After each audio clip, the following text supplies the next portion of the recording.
ठीक आहे, सरकार बदललं आहे, पण आता आपल्याकडे 5 वर्ष आहे. 5 वर्षामध्ये आपल्या जिल्ह्यामध्ये एक चांगली कला अकॅडमी कशी उभी राहील यावर निश्चित पद्धतीने आपण पावलं टाकू, एवढा विश्वास तुम्हाला मी आजच्या निमित्ताने देतो. शेवटी ह्या सगळ्या गोष्टी आपल्या जिल्ह्याच्या एकत्रित प्रतिमेच्या संदर्भात आणि विकासाच्या संदर्भात फार गरजेचं आहे, फार महत्वाचे आहे. शेवटी आपल्या जिल्ह्याची कोकणाची ओळखच या सगळ्या गोष्टींनी होते आणि म्हणून या सगळ्या गोष्टी टिकल्या पाहिजे, वाढल्या पाहिजे आणि सरकारच्या पण माध्यमातून त्याला ताकद मिळाली पाहिजे. मी त्याही कार्यक्रमामध्ये आपल्या सभेच्या निमित्ताने बोललेलो. अन्य जिल्ह्यांमध्ये आम्ही जातो, अन्य महाराष्ट्राच्या भागात जातो, तो तेव्हा त्या कलेला किती सरकार म्हणून मदत मिळते याची यादी आम्ही वाचून दाखवू शकतो.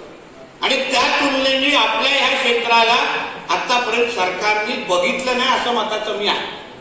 पण आता नुसतं बघणार नाही, पण 5 वर्ष या क्षेत्राला ताकद कशी देता येईल यावर आम्ही निश्चित पद्धतीने काम करू, हा विश्वास तुम्हाला मी आजच्या निमित्ताने देतो.